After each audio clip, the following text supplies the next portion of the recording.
नमस्कार दोस्तों, स्वागत है आपका सिर रवि कला सेज में। इससे पहले हड़प्पा सभ्यता के अपन ने वीडियो डाले थे, उसका अगर आपने नहीं देखा है तो उसका लिंक इस वीडियो के डिस्क्रिप्शन में आपको मिल जाएगा। पहले वो वीडियो भी ज़रूर देख लें। उससे पहले पाषाण काल के भी वीडियो डाले हैं, अगर वो भी नहीं देखे हैं तो वो भी देख लें। और आज ये पहला वीडियो है वैदिक काल का। वैदिक काल के 1 से लेकर के 50 तक क्वेश्चन हैं, इस पहले वीडियो में डाले हैं। ये पर्सन वो पर्सन हैं जो पुरानी भर्तियों में आए हैं, चाहे आरपीएससी हो, अधीनस्थ हो, उत्तराखंड लोक सेवा आयोग, यूपी लोक सेवा आयोग, बिहार लोक सेवा आयोग, उत्तराखंड लोक सेवा आयोग और इन सब का मिला करके जो पर्सन 1 से अधिक बार आया है उसको एक ही बार लिखा गया है। कोशिश की गई है कि पर्सन रिपीट ना हो और अधिक से अधिक पर्सन है वो शामिल किया जाए। और राजस्थान की जो भर्तियां हैं, फर्स्ट ग्रेड हो, चाहे एसएसटी सेकंड ग्रेड हो, चाहे रीट हो और सेट है, उसके भी पर्सन हैं वो शामिल किए गए हैं।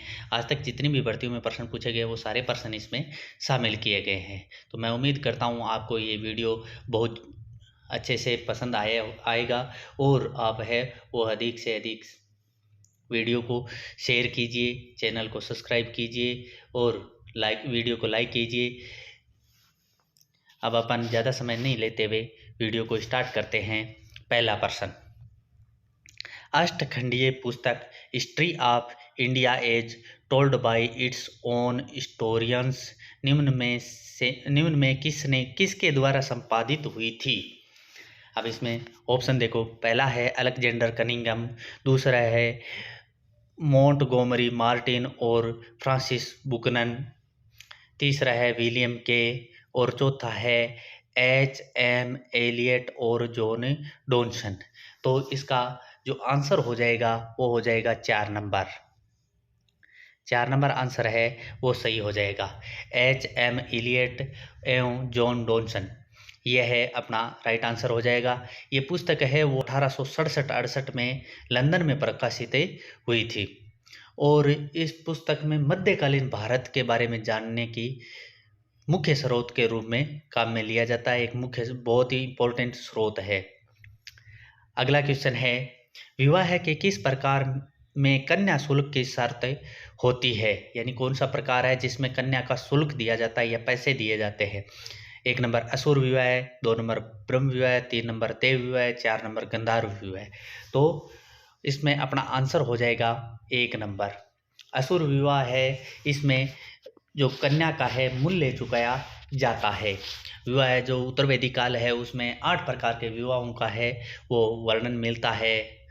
जो सबसे उत्तम विवाह माना जाता है वो माना जाता है ब्रह्म विवाह और सबसे निम्न जो विवाह माना जाता है वो पैशाच विवाह माना जाता है। और इनका जो कर्म होता है वो सबसे ऊपर ब्रह्म विवाह है, बाद में देव विवाह है, बाद में आर्ष विवाह है, बाद में प्रजापत्य विवाह है, बाद में असुर विवाह है, बाद में गंधर्व विवाह है, राक्षस विवाह है और पैशाच विवाह है। तो ये विवाह है 8 माने जाते हैं और जिनके नाम मैंने आपको बता दिए हैं। और जो 4 विवाह हैं वो जो नीति सम्मत माने जाते हैं और 4 विवाह है वो गलत माने जाते हैं। जो गलत माने जाते हैं असुर, गंधर्व, राक्षस और पैशाच विवाह है उनको गलत माना जाता है। ब्रह्म, देव और अर्ष प्रजापत्य विवाह है उनको नीति सम्मत माना जाता है। अब अगला क्वेश्चन है, यजुर्वेद की निम्नलिखित शब्दों में से किसमें केवल सूक्त है, गद्य नहीं है? इसमें जो प्रश्न लिखा हुआ है वो गलत लिख दिया गया है। यजुर्वेद की निम्नलिखित शब्दों में नहीं, इसमें है संहिताओं में। शब्द यहाँ पे ये गलत लिख दिया गया है, संहिताओं में। यानी कौन सी संहिता है जिसमें सिर्फ सूक्त हैं, गद्य नहीं है? 1 नंबर है कंठ, 2 नंबर है मैत्रेयी, 3 नंबर है तैत्तिरीय, 4 नंबर है वाजसेयी। तो इसमें अपना आंसर हो जाएगा 4 नंबर वाजसेयी। इसमें देखो यजुर्वेद है उसमें हमें यज्ञ है, अनुष्ठान है, इनके बारे में जानकारी मिलती है। भाई कौन सा यज्ञ है, कैसे करना है, उसके बारे में पूरे नियम दे रखे हैं, उनके बारे में पूरी जानकारी मिलती है। और एक यजुर्वेद के बारे में ये जानकारी मिलती है कि राजनीतिक और सामाजिक जीवन कैसा था, उस समय का, उसके बारे में भी जानकारी मिलती है। और यज्ञों के बारे में, जैसे राजसूय है, वाजपेयी है, तो इन यज्ञों के बारे में भी पूरी जानकारी मिलती है। और राजसूय और वाजपेयी यज्ञ जो राजकीय समारोह थे, इसका भी उल्लेख है वहाँ पे किए गया है। और यजुर्वेद है, उसकी 2 शाखाएं थी, कृष्ण यजुर्वेद और शुक्ल यजुर्वेद। और शुक्ल यजुर्वेद है, इसे ही वासनेय संहिता भी कहा जाता है। अब अगला क्वेश्चन है, गंगा और यमुना नदियों का हमें सर्वप्रथम उल्लेख मिलता है ऋग्वेद में, अथर्ववेद में, शतपथ ब्राह्मण में और छंदोग्य उपनिषद में। तो सबसे पहले अपने कहाँ मिलता है? ऋग्वेद में। कहाँ पे? ऋग्वेद में है। अपने को कई नदियों के बारे में जानकारी मिलती है।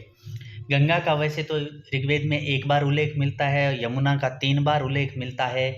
और ये आर्य है वो अफगानिस्तान, सप्त सिंधु प्रदेश, इस प्रदेश के बारे में ज़्यादा जानकारी थी इनको। और वहाँ के नदियों के बारे में भी जानकारी मिलती है।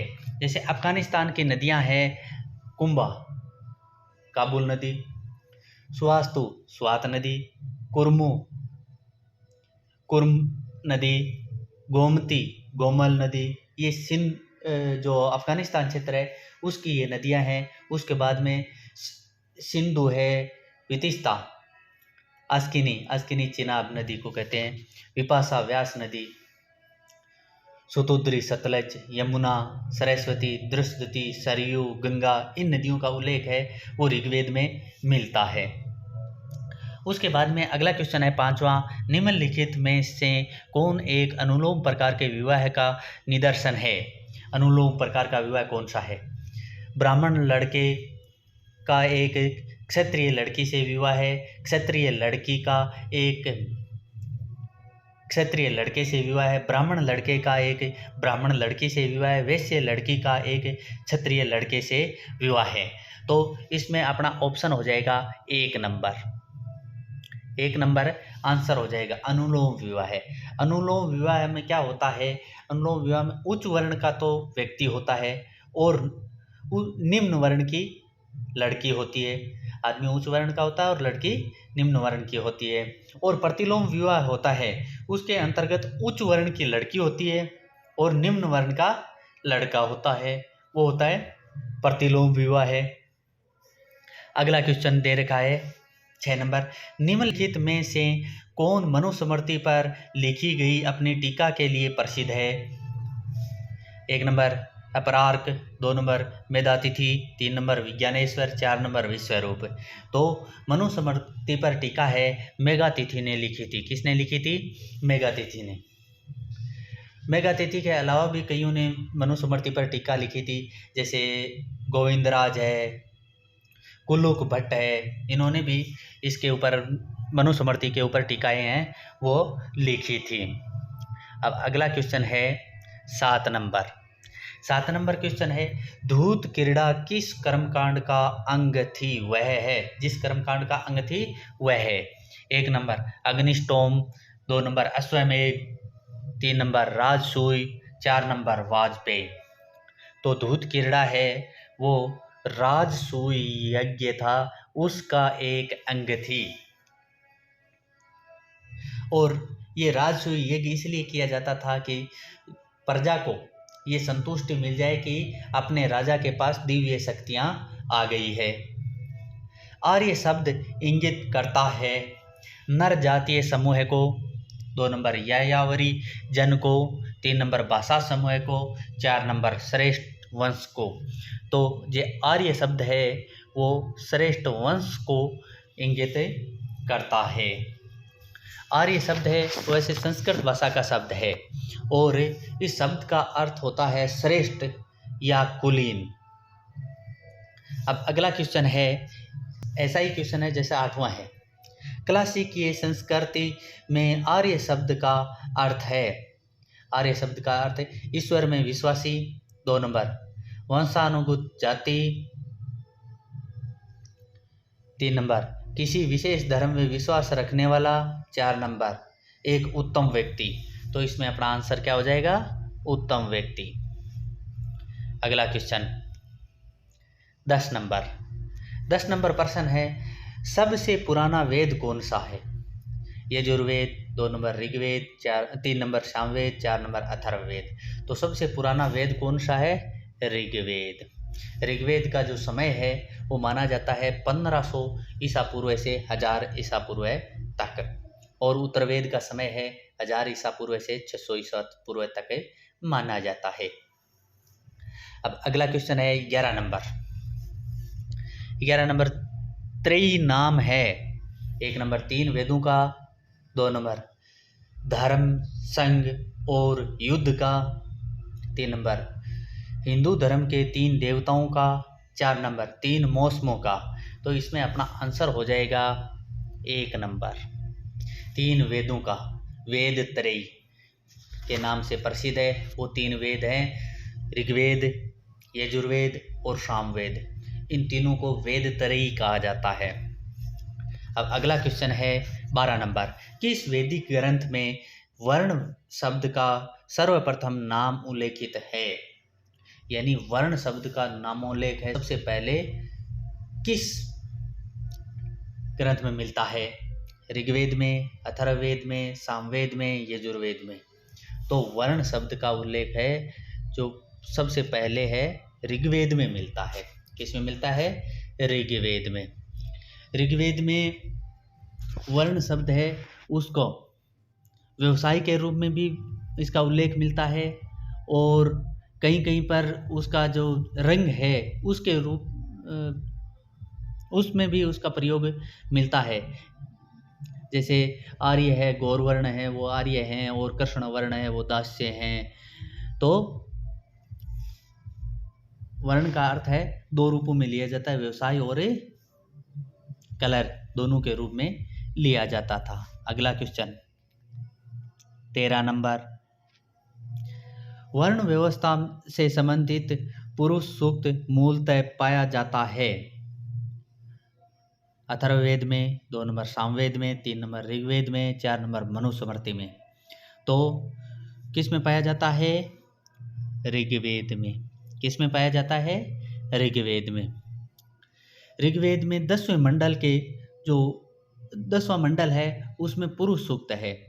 उसमें सबसे पहले पुरुष सूक्त में शूद्र शब्द का प्रयोग भी मिलता है, और ये पुरुष सूक्त कहाँ पे है? ऋग्वेद के 10वें मंडल में। अब अगला क्वेश्चन 14 नंबर। निम्नलिखित में से कौन सा कथन सत्य नहीं है? अब सत्य नहीं है ये देखना है। ऋग्वेद में 33 देवों का उल्लेख है, सही है, मिलता है उल्लेख।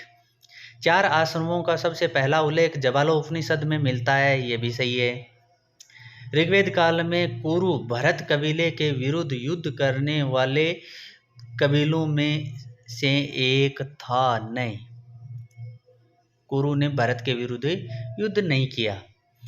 4 वर्ण ऋग्वेद के 10वें मंडल में मिलता है। हाँ, चारों वर्णों का नामोल्लेख है वो इसमें मिलता है।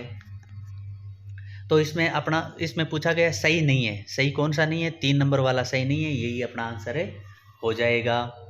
अब अगला क्वेश्चन 15 नंबर।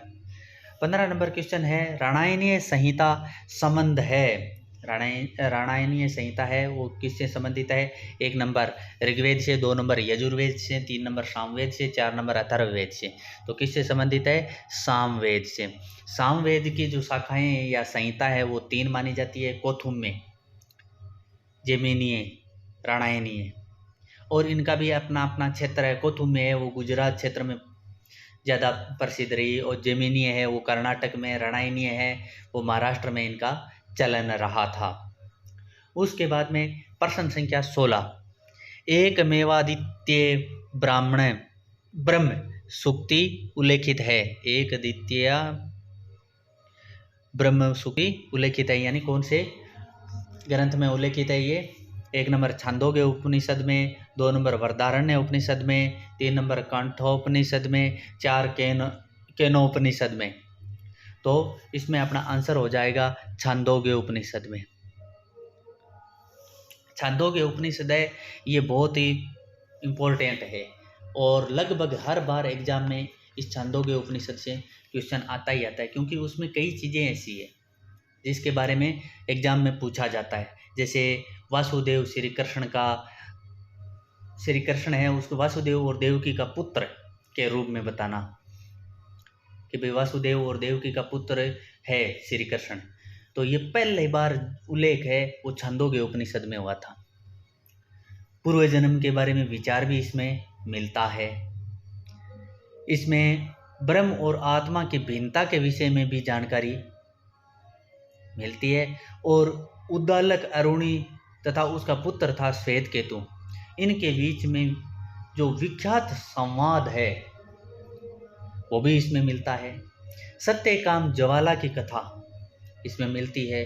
सत्यकाम ज्वाला है वो अनव्ययी माँ थी, उसके लांछन लगा हुआ था, चुनौती दी उसको। तो सत्यकाम ज्वाला की कथा है वो भी मिलती है। सोनक वह अभिप्रतारित और इनके साथ है बुद्धिमान भिखारी का जो वार्तालाप है सार्वभौम आत्मा पर, उसके बारे में भी इसमें छंदोग्य उपनिषद में दे रखा है। तो इनमें से कोई भी एक चीज़ दे देता है और पूछता है ये चीज़ है। जैसे मान लो उद्दालक अरुणी तथा उसके पुत्र श्वेत केतु के बीच विख्यात संवाद है, वो इनमें से किस उपनिषद में है दे देगा और पूछ लेगा। और आया हुआ भी है, ये उद्दालक अरुणी है और ये बुद्धिमान भिखारी है, इसके बारे में भी जैसे सोनक अभिप्रतारित और बुद्धिमान भिखारी का वार्तालाप है, ये भी आया हुआ है। और श्री कृष्ण को वासुदेव और देवकी का पुत्र सर्वप्रथम ये भी पूछा गया, सर्वप्रथम किस ग्रंथ में ये दिया गया है कि वासुदेव कृष्ण है, देवकी और वासुदेव का पुत्र है, ये भी पूछा गया है। तो ये बहुत ही इंपॉर्टेंट छंदोग्य उपनिषद है, ये बहुत ही इंपॉर्टेंट है। इसके बाद में अगला क्वेश्चन है 17 नंबर। निम्न में से कौन सा ग्रंथ वर्ण व्यवस्था की उत्पत्ति के दैविक सिद्धांत की पुष्टि करता है? ऋग्वेद, श्वेताश्वर उपनिषद, अथर्ववेद, रामायण। तो इसमें ऋग्वेद कौन करता है? ऋग्वेद। ऋग्वेद में है 10वें मंडल में पुरुष सूक्त में वर्णन जो दे रखा है, जैसे कि परम पुरुष के मुख से ब्राह्मण, भुजाओं से क्षत्रिय, जंघा से वैश्य और पैरों से शूद्र उत्पन्न हुए हैं। तो ये देवीय सिद्धांत की पुष्टि है वो करता है। अब अगला क्वेश्चन है 18 नंबर। 18 नंबर क्वेश्चन है 16 संस्कारों की उत्पत्ति को खोजा जा सकता है? ग्रह सूत्र में, स्रोत सूत्र में, धर्म सूत्र में, अथर्ववेद में। तो किस में खोजा जा सकता है? ग्रह सूत्र में। 16 संस्कारों की जानकारी अपने को ग्रह सूत्र में मिलती है। और संस्कार का अर्थ होता है शुद्धि या परिष्करण।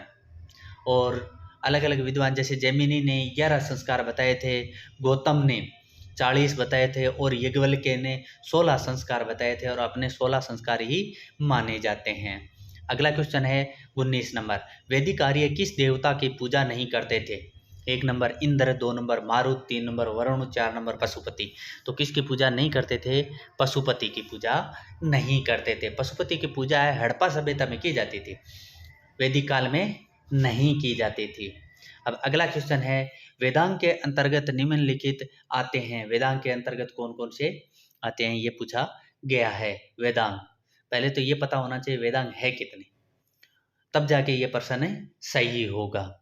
तो वेदांग की संख्या 6 है, और 6 कौन कौन से हैं ये देखना है। 1 नंबर में दे रखा है कल्प, शिक्षा, निरुक्त, व्याकरण, छंद, ज्योतिष। 2 नंबर कल्प, शिक्षा, ब्राह्मण, व्याकरण, छंद, ज्योतिष। तो ये ब्राह्मण है, ये नहीं हो सकता। उसके बाद में 3 नंबर में दे रखा है कल्प, शिक्षा, निरुक्त, आरण्य, छंद, ज्योतिष। तो आरण्य नहीं हो सकता। उसके बाद में है कल्प, उपनिषद, निरुक्त, व्याकरण, छंद। तो इसके अंदर ये उपनिषद दे रखा है, ये उपनिषद नहीं हो सकता। तो इसमें अपना आंसर हो जाएगा 1 नंबर कल्प, शिक्षा, निरुक्त, व्याकरण, छंद, ज्योतिष। वेदांग 6 और 6 के नाम हैं वो इसमें दे रखे। अगला क्वेश्चन 21 नंबर का प्रश्न है, आर्यों ने भारत पर कब विजय प्राप्त की? 1 नंबर 1400 ईसा पूर्व है, 2 नंबर 1000 ईसा पूर्व है, 3 नंबर 1500 ईसा पूर्व है, 4 नंबर 1900 ईसा पूर्व है। तो आर्यों ने भारत पर विजय है 1500 ईसा पूर्व, क्योंकि ऋग्वेद का समय 1500 ईसा पूर्व से 1000 ईसा पूर्व के बीच में रखा जाता है कि ये ऋग्वेद का टाइम है। तो 1500 ईसा पूर्व आर्य है भारत पर विजय प्राप्त करते हैं। अगला क्वेश्चन है 22 नंबर, निम्नलिखित में से कौन सा एक ऋग्वेद में स्त्रियों के विषय में सही नहीं है? तो अपने को सही नहीं पूछा गया है। 1 नंबर, वे सभा की कार्रवाई में भाग लेती थी, सही है, लेती थी। 2 नंबर, वह यज्ञ का अनुष्ठान करती थी, सही है, यज्ञ का अनुष्ठान करने का अधिकार उनको था। 3 नंबर, वे युद्धों में सक्रिय भाग लेती थी, ये भी सही है, युद्धों में सक्रिय रूप से भाग लेती थी। उनका विवाह यौनारंभ से पूर्व हो जाता था, ये गलत है, ये नहीं होता था, क्योंकि विवाह यौनारंभ से पूर्व नहीं होता था, विवाह होने पर विवाह किया जाता था। वैदिक जो ऋग्वेद का समय है, ऋग्वेद वैसे तो समाज तो पुरुष प्रधान था, परंतु स्त्रियों की दशा काफ़ी अच्छी थी। कन्याओं को उपनयन संस्कार होता था और पुरुषों की तरह शिक्षा भी प्राप्त करती थी। कुछ कन्याओं के नाम जैसे लोपमुद्रा है, गोसा है, विश्ववरा है, अपाला है, निवाजरी है, सिकता है। इन्होंने ऋग्वेद में ऋचाएँ लिखी थी, बहुत विद्वान महिलाएं हुई, विदुषी, बहुत ही विदुषी महिलाएं हुई हैं, उन्होंने ऋग्वेद में ऋचा लिखी हैं। इस समय स्त्रियां सभा और समिति में भी भाग लेती थी। पुनर्विवाह का प्रचलन था, नियोग प्रथा थी, बहुपति विवाह प्रचलित था, और नियोग प्रथा से जो बच्चा उत्पन्न होता था उसको क्षेत्रज कहा जाता था, और विवाह हमेशा वयस्क होने पर किया जाता था। जो कन्याएं जीवन भर कुंवारी रहती थी उन्हें अमाजू कहा जाता था, और स्त्री को इस समय संपत्ति में अधिकार है वो नहीं था। ऋग्वेद काल में स्त्री को संपत्ति में अधिकार नहीं था। पर्दा प्रथा है, दहेज प्रथा है, सती प्रथा है, इस प्रकार की बुराइयां भी नहीं थी। अब अगला क्वेश्चन है 23 नंबर। 23 नंबर क्वेश्चन में दे रखा है, जाति का लक्षण नहीं है। अंतर्विवाह, श्रम विभाजन, साम्य, आनुवांशिकता। तो इसमें साम्य ये जाति का लक्षण नहीं है, और ये तीनों जाति के लक्षण हैं। जाति का है वो सबसे पहले उल्लेख है यास्क के जो निरुक्त है, यास्क का निरुक्त उसमें मिलता है। उसके बाद में अगला क्वेश्चन है 25 नंबर। 25 नंबर क्वेश्चन में दे रखा है, 24 नंबर, वर्ण संकर की संकल्पना सबसे पहली बार मिलती है। वर्ण संकर की जो संकल्पना पहली बार है कहाँ पे मिलती है? ब्राह्मणों में, उपनिषदों में, धर्मसूत्रों में, स्मृतियों में। कहाँ मिलती है? धर्मसूत्रों में। वर्ण संकर की जो संकल्पना है वो धर्मसूत्रों में सबसे पहले है वो मिलती है, और धर्मसूत्र है उसके अंतर्गत वर्णाश्रम है, पुरुषार्थ है, इनके बारे में भी जानकारी मिलती है। सामाजिक और राजनीतिक जीवन उसके बारे में भी जानकारी मिलती है, और इसका समय लगभग 500 ईसा पूर्व से 200 ईसा पूर्व का माना जाता है धर्मसूत्रों का।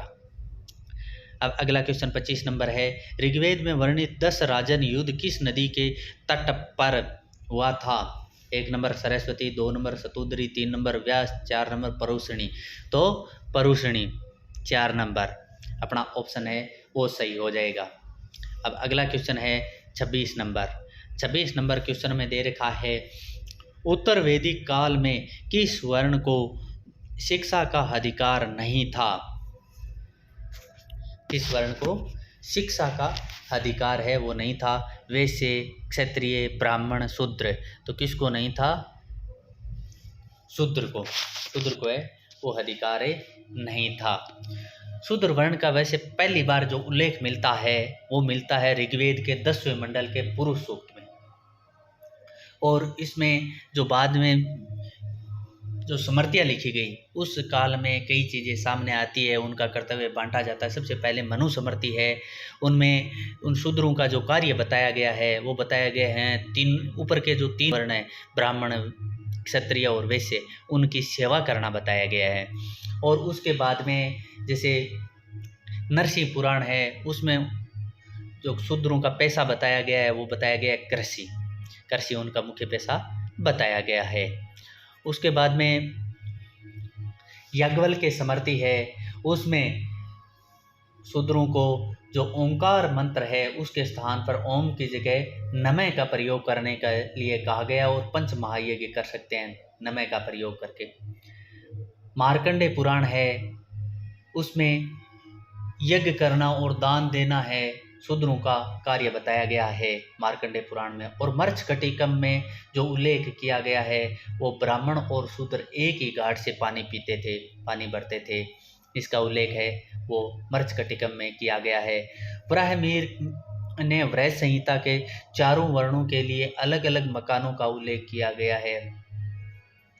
ब्राह्मण के मकान है उसके 5 कमरे होते थे, क्षत्रिय के 4 कमरे होते थे, वैश्य के 3 होते थे और शूद्र के 2 कमरे होते थे। ऐसे ही न्याय व्यवस्था में भी देखने को मिलता है। न्याय व्यवस्था में जैसे ब्राह्मण है उसका परीक्षण तुला से होता था, क्षत्रिय का अग्नि से होता था, वैश्य का जल से होता था और शूद्र है उसको अपनी जाति का गवाह दे, अपनी जाति के लोगों की गवाही दे सकता, दूसरी जाति के लोगों की या दूसरे वर्ण के लोगों की गवाही नहीं दे सकता था। इस प्रकार का वर्णन है वो कर रखा था। अब इसमें जैसे मान लो कि जो अपना ये दशराज्य युद्ध, इसमें ये पुरुषनी नदी के तट पर हुआ था और इसमें एक तरफ तो भरतवंश का राजा था सुदास, भरत वंश मान लो चाहे त्रिक्षु वंश कह दो, एक ही बात है। उसका राजा था सुदास और दूसरी तरफ 10 जन थे, उनके मध्य ये युद्ध लड़ा गया था। दोनों तरफ आर्य और अनार्य थे और वो 10 जन थे पुरु, यदु, अनु, दुर्युध, तुर्तस, अलिन, पक्त, बलानस, विषाणी, शिव, ये 10 जन थे जो भरतवंश के राजा सुदास के विरुद्ध लड़े थे। और युद्ध का मुख्य कारण यह था कि सुदास ने अपने पुरोहित, जो विश्वामित्र पहले पुरोहित था, उसको पद से हटाकर उसके स्थान पर विशिष्ट को अपना पुरोहित है वो नियुक्त कर दिया था और इसके कारण ही ये युद्ध हुआ था। विश्वामित्र ने 10 राजाओं का एक संघ बनाया और उसके बाद में युद्ध हुआ और इसमें भरतवंश का राजा है वो सुदास जीत गया। और इसका वर्णन ऋग्वेद के 7वें मंडल में मिलता है। और इसका एक कारण और भी माना जाता है साम्राज्य विस्तार, ये भी एक कारण माना जाता है। उसके बाद में अगला क्वेश्चन है 27 नंबर। 27 नंबर क्वेश्चन है, उसमें दे रखा है निम्नलिखित 4 वेदों में किस एक में जादुई माया और वशीकरण का वर्णन है। 1 number Rigveda, 2 number Yajurveda, 3 number Atharvaveda, 4 number Samaveda. तो किस में मिलता है? अथर्ववेद में। अथर्ववेद है उसमें जो 20 अध्याय हैं और 730 सूक्त, 20 अध्याय 730 सूक्त में तंत्र मंत्र और वशीकरण का संदर्भ दिया हुआ है। अब अगला क्वेश्चन है ऋग्वेद में ऋचाएँ हैं। ऋग्वेद में कितनी ऋचाएँ? 1 नंबर 1128, 2 नंबर 1058, 3 नंबर 1020, 4 नंबर 1028। कितनी है?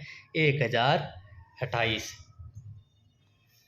ऋग्वेद है उसके 3 पाठ हैं, साकल, बालखिल्य और वास्कल। साकल है उसमें 1017 मंत्र है, बालखिल्य है उसमें 11 मंत्र है और वास्कल है उसमें 56 मंत्र हैं। तो साकल और बालखिल्य इनमें 1000, दोनों को मिलाकर 1028 मंत्र होते हैं। तो उनकी संख्या, ऋचाओं की संख्या कितनी मानी गई है? 1028। उसे अच्छी युक्ति मंत्र है, उसे सूक्त भी कहा जाता है। सूक्त का अर्थ होता है अच्छी युक्ति। उसके बाद में अगला क्वेश्चन है ऋग्वेद है स्तोत्रों का संकलन, कथाओं का संकलन, शब्दों का संकलन, युद्ध का ग्रंथ। तो इसमें अपना आंसर हो जाएगा 1 नंबर, स्तोत्रों का संकलन। अगला क्वेश्चन है 28 नंबर, सॉरी 28 ये 29 हो गया, सॉरी। अगला क्वेश्चन है 30 नंबर। 30 नंबर क्वेश्चन है, निम्नलिखित में से कौन सा ब्राह्मण ग्रंथ ऋग्वेद से संबंधित है? 1 नंबर ऐत्रेय ब्राह्मण, गोपथ ब्राह्मण, शतपथ ब्राह्मण, तैत्तिरीय ब्राह्मण। तो ऋग्वेद से संबंधित कौन सा ब्राह्मण है? ऐत्रेय ब्राह्मण। 1 नंबर। ऋग्वेद के ब्राह्मण 2 ब्राह्मण ग्रंथ है, एक तो ऐत्रेय, एक कौशितकीय। अगला क्वेश्चन है, गोपथ ब्राह्मण संबंधित है यजुर्वेद के, ऋग्वेद के, अथर्ववेद के, सामवेद के। तो गोपथ है वो अथर्ववेद का ब्राह्मण ग्रंथ है। अगला क्वेश्चन है 32 नंबर, ऋग्वेद का कौन सा मंडल पूर्णतः सोम को समर्पित है? 7वां मंडल, 8वां मंडल, 9वां मंडल, 10वां मंडल। तो कौन सा मंडल है?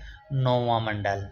ऋग्वेद में कुल 10 मंडल हैं, इसमें 9वां मंडल है, उसमें 114 सूक्त हैं और वो सभी के सभी सोम को समर्पित हैं। अगला क्वेश्चन 33 नंबर। 33 नंबर क्वेश्चन है, ऋग्वेद संहिता का 9वां मंडल पूर्णतः किसको समर्पित है? इसमें तो पहले पूछा था सोम को समर्पित कौन सा मंडल है, अब ये पूछ लिया 9वां मंडल किसको समर्पित है। तो 1 नंबर इंद्र और उसका हाथी, 2 नंबर उर्वशी एवं स्वर्ग, 3 नंबर पौधों और जड़ी बूटियों से संबंधित देवतागण, 4 नंबर सोम और उस पर नामांकित देवता। तो सोम और उसमें नामांकित देवता, ये अपना आंसर हो जाएगा 4 नंबर। अगला क्वेश्चन है, यज्ञ संबंधी विधि विधानों का पता चलता है ऋग्वेद से, सामवेद से, ब्राह्मण ग्रंथों से, यजुर्वेद से। तो किससे पता चलता है? यजुर्वेद से। यज्ञ के बारे में जो जानकारी मिलती है वो यजुर्वेद से मिलती है। यजुर्वेद है उसके 2 भाग हैं, एक तो कृष्ण यजुर्वेद, एक शुक्ल यजुर्वेद। इसके बारे में थोड़ा पहले मैंने बता दिया था। अगला क्वेश्चन 35 नंबर, निम्नलिखित में से किसका संकलन ऋग्वेद पर आधारित है? यजुर्वेद, सामवेद, अथर्ववेद, इसमें से कोई नहीं। तो इसमें अपना आंसर हो जाएगा सामवेद। सामवेद है, इसमें कुल 1875 ऋचाएँ हैं। तो अलग अलग विद्वानों का अलग अलग मानना है, कुछ विद्वानों का तो ये मानना है कि इसमें 75 ऋचाएँ हैं वो नहीं है, और कुछ का मानना है कि 99 ऋचाएँ हैं वो नहीं है। बाकी सारी की सारी ऋग्वेद से ली गई है। जो अन्य ऋचाएँ हैं उनका वर्णन ऋग्वेद में भी किया गया है। अगला क्वेश्चन है 36 नंबर, वैदिक साहित्य के बारे में अधोलिखित तथ्यों में कौन से सत्य हैं? अब पहला दे रखा है, हिरण्यगर्भ सूक्त एकेश्वरवाद का एक उदाहरण है। सही बात है, हिरण्यगर्भ सूक्त है वो एकेश्वरवाद का उदाहरण है। दूसरा है, पेपलाद संहिता अथर्ववेद की एक शाखा अथवा संस्करण है, ये भी सही है। उसके बाद में तैत्तिरीय ब्राह्मण उत्तरवैदिक काल में प्रचलित शासन प्रणाली के बारे में हमें बताता है, हाँ ये भी सही है। शतपथ ब्राह्मण आर्यों के पूर्व की ओर विस्तार के बारे में हमें बताता है, ये भी सही है। तो इसका मतलब ये चारों सही हो गए, तो अपना ऑप्शन हो जाएगा 4 नंबर। अगला क्वेश्चन 37 नंबर। 37 नंबर क्वेश्चन है, उत्तर वैदिक धार्मिक संस्कृति के संदर्भ में अधोलिखित में से कौन सा कथन सत्य नहीं है? कर्मकांड की महनीयता बढ़ी, वैदिक देव समूह में इंद्र अपनी प्रतिष्ठा खोई, त्रिमूर्ति की अवधारणा रूप आकार लेने लगी, अवतारवाद में विश्वास शुरू हुआ। तो इसमें कौन सा सही नहीं है? इसमें चौथा है जो सही नहीं है, अवतारवाद इस समय शुरू नहीं हुआ था, इसलिए चौथा गलत हो गया। उसके बाद में 38 नंबर, उद्दालक अरुणी और उदालकरुणी पिता और उसका पुत्र है श्वेत केतु के मध्य आत्मा से संबंधित संवाद किस उपनिषद में मिलता है? इसके बारे में मैंने पहले बताया था, अभी थोड़ी देर पहले ही बताया था। किस में मिलता है? छंदोग्य उपनिषद में। अब अगला क्वेश्चन है 39 नंबर। निम्नलिखित में से कौन सा वैदिक देवता वृत्रहंता के रूप में ज्ञात है? वरुण, इंद्र, रुद्र, विष्णु। तो कौन है? इंद्र। कौन है? इंद्र। अब अगला क्वेश्चन है 40 नंबर। 40 नंबर क्वेश्चन है, निम्न में कौन एक कृषिकर नहीं था? भाग, कारा, शुल्क, हलिवाकर। तो शुल्क ये कृषिकर नहीं था, ये चुंगी थी। उसके बाद में गायत्री मंत्र समर्पित है। इंद्र, आदित्य, गायत्री, सवित। तो किसको समर्पित है गायत्री मंत्र? सवित को समर्पित है। ऋग्वेद में तृतीय मंडल जो तीसरा मंडल है उसमें ये गायत्री मंत्र उल्लेखित है और इसमें कुल 62 मंत्र लिखे गए हैं और इसके रचयिता हैं वो विश्वामित्र हैं। और ये गायत्री मंत्र है वो सवित को समर्पित है। अगला क्वेश्चन है 42 नंबर। 42 नंबर क्वेश्चन है, उसमें देर का निम्न में अपहरण द्वारा विवाह किस का अर्थ है? राक्षस, पिशाच, देव, गंधर्व। तो मैंने बताया था 8 विवाह होते हैं और इसमें अपहरण द्वारा विवाह है वो राक्षस विवाह है और क्षत्रियों में ये बहुत प्रचलित था। राक्षस विवाह कन्या को अपहरण करके ले जाते थे और शादी कर लेते थे। अगला क्वेश्चन है 43 नंबर। ब्राह्मण पिता तथा वैश्य माता से उत्पन्न पुत्र को वर्गीकृत किया गया है। अंबष्टि, निषाद, कायस्थ, वृत्य। तो इसमें अंबष्ठी होगा, इसमें टी लगा दिया है, अंबष्ठी होगा, अंबष्ठ होगा। अगला क्वेश्चन है 44 नंबर। निम्न में कौन एक प्रकार का मर्दभांड है जो वैदिक काल से संबंधित है? गेरूवर्णी मर्दभांड, काले लाल मर्दभांड, लाल मर्दभांड, चित्रित धूसर मर्दभांड। तो वैदिक काल से जो संबंधित मर्दभांड है वो है गेरूवर्णी मर्दभांड। अगला क्वेश्चन 45 नंबर। 45 नंबर क्वेश्चन में दे रखा है, निम्न में से किस ऋग्वेदिक देवता को अतिथि के रूप में उद्धृत किया गया है? यानी अतिथि कौन से देवता को माना गया था? इंद्र, 2 नंबर सोम, 3 नंबर वरुण, 4 नंबर अग्नि। तो किसको माना गया? अग्नि को। अग्नि है, इसकी स्तुति में 200 सूक्त है वो लिखे गए हैं ऋग्वेद में। और ये देवता और मनुष्य के बीच में जो मनुष्य आहुति देता था भगवान के नाम पर, उसको देवता तक पहुंचाने का जो कार्य करते थे वो कौन करते थे? अग्नि करते थे। और प्रत्येक घर में इसको जलाया जाता था, प्रज्वलित किया जाता था प्रत्येक घर में, इसलिए प्रत्येक घर का अतिथि इसे कहा गया है। अगला क्वेश्चन है, एशिया माइनर के बोगजकोई अभिलेख 1400 ईसा पूर्व में निम्नलिखित वैदिक देवताओं का उल्लेख है। कौन कौन से वैदिक देवताओं का उल्लेख है? 1 नंबर इंद्र, मित्र, ध्वंस, नसत्य। तो ध्वंस का उल्लेख इसमें नहीं है। 2 नंबर इंद्र, वरुण, मित्र, अग्नि। तो उसमें अग्नि का उल्लेख नहीं है। उसके बाद में इंद्र, वरुण, अग्नि, सूर्य। तो अग्नि सूर्य का दोनों का उल्लेख नहीं है। तो इंद्र, मित्र, वरुण, नसत्य ये अपना आंसर सही हो जाएगा। 4 नंबर अपना आंसर सही हो जाएगा। जो ये अभिलेख है बोगजकोई का अभिलेख है, इसमें हित्ताइयों और मितानियों के जो राजाओं के मध्य एक संधि हुई थी, उस संधि में इन देवताओं को साक्षी माना गया था और ये अभिलेख में लिखा गया है इन देवताओं को, इंद्र, मित्र, वरुण और नसत्य को। उसके बाद में है क्वेश्चन संख्या 47। राजा सुदास, जिस के विषय में ऋग्वेद में वर्णित है कि उसने 10 राज्य युद्ध में 10 राजाओं को पराजित किया किस जन से संबंधित था? 1 नंबर यदु, अनु, त्रितसु, द्रुयो। तो इसमें अपना आंसर हो जाएगा त्रितसु। 3 नंबर आंसर है वो हो जाएगा। अब अगला क्वेश्चन है 48 नंबर। अगर दोस्तों आपने पहले वाले वीडियो नहीं देखे हैं तो इस चैनल के डिस्क्रिप्शन में उनका लिंक है, वो मिल जाएगा।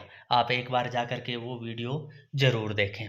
और उसके बाद में वैदिक काल है, उसका अभी ये पहला वीडियो है। जितने भी प्रश्न आए हुए हैं वो सारे डालेंगे। तो चैनल को सब्सक्राइब जरूर कर लेना, ताकि जैसे ही नया वीडियो डालूँ आपके पास नोटिफिकेशन सबसे पहले पहुंच जाए। बेल आइकन जरूर दबा लेना, जैसे ही वीडियो डालूँ आपके पास नोटिफिकेशन आ जाए। अगला क्वेश्चन है 48 नंबर। विदेह माधव का अपने पुरोहित गौतम राहुगण के साथ पूर्व दिशा की ओर प्रव्रजन का कथानक निम्नलिखित में से किस में उल्लेखित है? कौन से ब्राह्मण ग्रंथ है उसमें या उपनिषद है उसमें उल्लेखित है? 1 नंबर ऐत्रेय ब्राह्मण में, 2 नंबर बृहदारण्य उपनिषद में, 3 नंबर शतपथ ब्राह्मण में, 4 नंबर गौपथ ब्राह्मण में। तो इसमें अपना आंसर हो जाएगा शतपथ ब्राह्मण में। शतपथ ब्राह्मण है ये शुक्ल यजुर्वेद का ब्राह्मण ग्रंथ है। इसे वाजसनेयी ब्राह्मण भी कहा जाता है। इसमें 100 अध्याय हैं और रचयिता है याज्ञवल्क्य। शतपथ ब्राह्मण है, इसके 2 पाठ हैं। एक पाठ का नाम है माधवादीन, दूसरा कण्व। इसके 14 कांड है। जो शतपथ ब्राह्मण है इसके 14 कांड है और विभिन्न प्रकार के यज्ञों का पूर्ण एवं विस्तृत वर्णन है वो शतपथ ब्राह्मण में मिलता है। अगला है 49 नंबर क्वेश्चन। भारतीय संस्कृति में संस्कारों से आशय है। संस्कार है वो उसका आशय क्या है? धार्मिक कर्मकांड, परिष्कार संबंधी अनुष्ठान, रूढ़ियाँ, याज्ञिक अनुष्ठान। तो इसमें अपना आंसर हो जाएगा 2 नंबर। कौन सा हो जाएगा? 2 नंबर, परिष्कार संबंधी अनुष्ठान। और उसके बाद में अगला क्वेश्चन है 50 नंबर। उत्तर वैदिक काल का विभेदन लक्षण है। 1 नंबर धातु का प्रयोग, 2 नंबर साम्राज्य का आविर्भाव, 3 नंबर सभा एवं समिति जैसी राजनीतिक संस्थाओं का उदय, 4 नंबर आर्यों का पूर्व की ओर विस्तार। तो विभेदन लक्षण कौन सा है? आर्यों का पूर्व की ओर विस्तार। तो 4 नंबर अपना आंसर है वो सही हो जाएगा। ऋग्वेद काल में जो आर्य थे वो पंजाब और सिंध क्षेत्र में निवास करते थे और उसके बाद में उत्तर वैदिक काल में है आर्य है वो गंगा, यमुना, सदा नीरा जो गंडक नदी है वहाँ तक पहुँच गए थे और वहाँ के मैदानों पर उन्होंने अधिकार कर लिया था। और मुख्य जो केंद्र था इनका वो मध्य देश था। उम्मीद करता हूँ दोस्तों आपको वीडियो पसंद आया होगा। अगर वीडियो आपको पसंद आया है तो वीडियो को लाइक ज़रूर कीजिए और अगर चैनल पर नए हो तो चैनल को सब्सक्राइब कीजिए। अपने दोस्तों के पास अधिक से अधिक शेयर कीजिए। धन्यवाद।